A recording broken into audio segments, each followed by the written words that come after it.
At a bustling London train station, Joe, a dedicated train guard, is wrapping up his shift. Heading to his locker, he's greeted with unwelcome news. A letter bluntly informs him that he didn't get the promotion he'd been aiming for. Frustrated, he crushes the paper in his hand. Just then, his supervisor approaches, asking him to cover the night shift due to the regular night guard falling ill. Initially hesitant, Joe changes his mind when he notices Ellen, his crush, assigned as the trolley attendant that evening. As the train departs, Joe begins the tedious task of ticket inspections. Most passengers comply easily, but some respond with irritation, treating him poorly as he dutifully checks their tickets. An elderly woman accidentally drops her cane, and when Joe bends to retrieve it, he's startled by a sudden growl. It's only her small dog. Later, a passenger named Kate claims she's lost her ticket and becomes irate when Joe finds her. In the corner, another passenger, Billy, switches into more casual clothes. Joe notices water seeping from the bathroom, which has an out-of-order sign. Seizing a chance to interact, he nervously approaches Ellen and tries to ask her out, only to be politely declined. The uncomfortable moment is amplified by another passenger, Paul, who stares intently, adding to Joe's awkwardness. Hours pass under the pouring rain and the glow of the full moon, and passengers gradually disembark at various stations until only a few remain. Suddenly, the train grinds to a halt, and a piercing screech echoes through the cars. Curious, Joe moves through the compartments, spotting a shadowy figure behind a door. Just as he's about to open it, the PA system blares. The driver announces they've collided with something on the tracks and asks everyone to remain calm. Upon opening the door, Joe finds Ellen's trolley overturned. As he attempts to pick it up, Adrian, another passenger, steps in to help. Joe notices 2 sets of keys on the floor and is surprised to learn they both belong to Adrian. With tensions rising, Joe tries to reassure the anxious passengers, but his efforts to contact the driver, Tony, over the radio go unanswered. Using the PA system, he urges everyone to stay patient. Meanwhile, outside, Tony is investigating the collision and discovers a deer lodged in the train wheels. He tries pulling it free, but lacks the strength. Suddenly, a mysterious creature lunges at him, and Tony is horrifically attacked. His blood splatters onto a window, but the rain quickly washes it away, keeping it hidden from the passengers. Growing concerned, Joe unlocks the driver's compartment and finds it empty. He peers outside but doesn't spot Tony. After instructing Ellen to calm the passengers with complimentary snacks, he contacts the train company's rescue team. Through a poor connection, they inform him they'll arrive in about 4 hours, delayed by a storm causing accidents across the region. Joe relays the wait time to the passengers, which sparks panic. When he mentions that the driver has disappeared, their agitation intensifies, prompting Adrian to shout them into silence. He suggests they walk to the nearest station for help, though Joe hesitates, citing safety concerns and potential job repercussions. Eventually, with the passengers pressuring him, Joe agrees to lead them outside. The group exits the train in single file, unaware that something is watching from the woods. Suddenly, they hear movement nearby, prompting Joe and Ellen to investigate. To their horror, they find Tony's mangled body. Racing back, they urge everyone to reboard the train amidst eerie growls and howls echoing through the forest. As they scramble aboard, an elderly couple is slower to react, and just as they jump in, the creature bites into Jenny's leg. With a desperate pull, they manage to drag her inside and lock the door. Inside, Ellen cleans Jenny's wound as best as she can. Billy and Matthew peer outside with a flashlight but see nothing. Checking the door's lock, Joe is startled when the creature pounds against it. The passengers agree to stay as silent as possible, hearing the creature's claws scratching against the metal. They hold their breath until the sounds fade into the distance. Joe heads to the driver's compartment and tries using the train's phone, but there's no signal. Billy, an engineering student, joins him and quickly deduces that there's a fuel leak that caused a line split when they crashed. Without repairs, the train won't move. Outside, the antenna lies broken, evidence that the creature likely damaged it. Joe updates the group, sparking a discussion about the identity of their attacker. Adrian suggests a bear, but Nina points out that bears don't howl. Jenny, still in shock, insists it's something more human-like, though the others dismiss her words. They suddenly hear noises from another car, suspecting the creature may be attempting entry. Armed with a fire extinguisher, Joe, Billy, and Adrian approach the sound, discovering it's coming from the bathroom. Joe unlocks the door to reveal Paul, who had been stuck there since before the crash. After briefing Paul on the situation, he's less horrified by the creature than he is disappointed about missing his stop. Hours later, Jenny's condition worsens as a fever sets in. Noticing young Nina's fear, Kate tries to console her by sharing stories about her own daughter. Just then, the creature resumes its harm, pounding on the doors and jumping onto the roof, which causes the lights to flicker. Nina's phone unexpectedly gets a signal, and her mother calls, but before Nina can ask for help, the creature crashes through a window and seizes her, dragging her out as she screams. Kate tries to grab Nina's hand, but Matthew pulls her back, knowing she would be taken too. They can only watch in horror as Nina's blood splatters across the windows. The group flees to another car, where Kate vents her fury over the group's failure to save Nina. An argument breaks out until Ged, Jenny's husband, shouts for silence, reminding everyone they need to cooperate to survive. Using a toolkit from the train, they begin securing the car by barricading every possible entry point with seat parts and other components. Time drags on, and the remaining passengers grow increasingly despondent. Jenny and Kate come to a bittersweet realization. They never even knew Nina's name.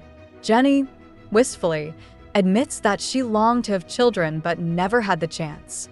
Across the car, Adrian and Joe quietly converse, with Adrian revealing he holds 2 sets of keys, one for his family home and another for a hidden apartment where he indulges in his adventures. With a smirk, he proposes that he and Joe should prioritize their own survival, leaving the weaker passengers behind. Before Joe can respond, Jenny suddenly coughs up a disturbing amount of blood, accompanied by 2 loose teeth. As a heated debate erupts over what to do, Joe notices Paul's absence. Adrian begins moving the barricade back in place, but Joe and Billy persuade him to give them a moment to search for Paul. Joe heads to the adjoining car and discovers Paul stuck in the bathroom again. As he attempts to free him, the light in the bathroom flickers and dies, and suddenly, the beast drops in through the ceiling, attacking Paul with a ferocity that leaves Joe horrified. The creature thrashes against the door, breaking it, and blood seeps through the shattered panels. Joe peers through a gap, shocked by the grisly sight of Paul's dying moments. He tries to retreat, only to find that Adrian has barricaded the door behind him. Outside, hearing the commotion, Adrian abandons the idea of saving anyone else and attempts to escape, but the boarding door is locked. Joe has the key. Back with Joe, he's struggling to keep the door shut as the creature advances. Just as he's on the brink of being attacked, the others pull him back into the car and quickly reseal the entrance. The group hurriedly piles objects against the door to reinforce it, while Adrian futilely tries to shatter a window with a fire extinguisher. However, the creature's strength is too great, and it smashes through the barricade, freezing Ellen in place. Joe reacts swiftly, pulling her out of harm's way, but the beast lunges toward him, roaring. Ellen pierced the creature, which immediately retaliates, sending her flying across the car. The remaining passengers seize their chance to fight back, attacking the beast with whatever objects they can find. Billy is grabbed by the neck and slammed against the ceiling, but Adrian distracts the creature by jamming the fire extinguisher into its wound. Seizing the moment, Matthew swings a fire axe, hacking at the beast until it finally collapses. Kate pulls Matthew away as he breaks down in exhaustion. Upon closer inspection, the group notices a ring on the creature's finger. It looks unnervingly human, leading Matthew to conclude they've encountered a werewolf. Adrian ominously reminds everyone that anyone bitten could be at risk of transformation, making Jenny, with her worsening wound, a new cause for suspicion. As some passengers cover the beast's body, Ged shares a haunting tale of a train that once derailed nearby, with numerous passengers found missing or mutilated. He suggests that the werewolf may have been responsible back then, too.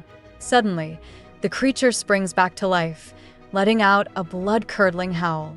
Joe instinctively grabs the fire extinguisher and bludgeons its face, silencing it once more. Outside, other werewolves respond to their leader's final howl. Jenny begins showing signs of transformation, snarling as her face contorts.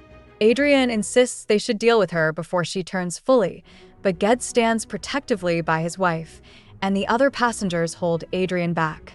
In a struggle, Adrian overpowers them and lunges at Jenny, choking her until Joe intervenes, landing a punch that knocks him down. The group decides to restrain both Adrian and Jenny with belts, and a plan emerges. Billy will attempt to repair the train while Ellen learns which controls to activate once it's operational. Joe uses the PA system to deliver a hopeful message, urging everyone to stay strong.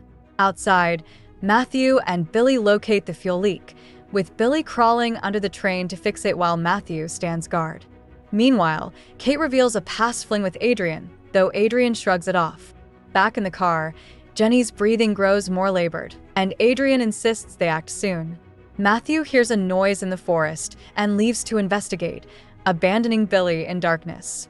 In the woods, he hears Nina's voice calling for help, only to find her remains atop a tree, being feasted on by a werewolf. Panicking, Matthew tries to flee, but the werewolves surround him, and despite his best efforts, he is overpowered and devoured alive. Inside, the group hears Matthew's dying screams and a chilling howl. Jenny freezes, and Adrian urges Kate to end her suffering. With the repairs completed, Billy restores the power, and Joe and Ellen prepare to start the train. But as the werewolves close in, Billy clings to the outside of the car to avoid being left behind. Suddenly, Jenny fully transforms, prompting Kate to release Adrian for help. Adrian tries to assist Ged, but Jenny, now driven by animalistic rage, lashes out, knocking him down. As another werewolf breaks through the door, it seizes Kate. Adrian, seeing an opportunity, kicks her toward the creature, sacrificing her as he escapes. The train speeds away, leaving Kate behind as werewolf prey. Ged, still clinging to hope, pleads with Jenny to recognize him, but she bites him savagely. Jenny then turns her fury toward Adrian, but before she can unalive him, Joe and Ellen pierced her, saving him just in time. Enraged, Joe confronts Adrian, but Ellen intervenes, pulling Joe back. At that moment, the werewolves break into the car, and Joe and Ellen rush to lock the door again. Sensing he might stand a better chance alone, Adrian knocks Joe down, hoping to leave him as a distraction. But Joe fights back, and the two struggle fiercely. Ellen steps in, slashing Adrian with a sharp piece of metal to free Joe. As the werewolves close in, Billy arrives with a makeshift Molotov cocktail, hurling it at the lead werewolf and igniting a fire that briefly forces the pack to retreat. Billy wields a torch, using its flames to buy Joe and Ellen time to escape. They leap from the train and flee into the forest, with Billy staying behind to hold off the creatures. In a tragic last stand, Billy is overwhelmed, his screams fading as he is dragged down. In the woods, Joe and Ellen run, but as they realize the inevitable, Joe pulls her into a desperate kiss, urging her to flee while he stays behind his bait. Fighting valiantly, he is soon overtaken, bitten, and left to transform. Ellen stumbles upon a distant train station, clutching Joe's name tag as she fights back tears. Meanwhile, Adrian, still running through the forest, encounters discarded clothes. Just as he thinks he's safe, he's surrounded by the pack, led by a newly transformed Joe, who lunges for the final harm. And that's the harrowing night on the rails, where terror, betrayal, and survival instincts clashed in the face of a relentless threat. From Joe's dedication to protect his passengers to the final twist in the forest, this journey reminds us that true horror can come from both outside forces and the darkness within. If you enjoyed this chilling recap, be sure to like, subscribe for more edge-of-your-seat stories, and let us know in the comments, would you stay and fight or run for the hills? Thanks for watching, and we'll see you in the next terrifying tale.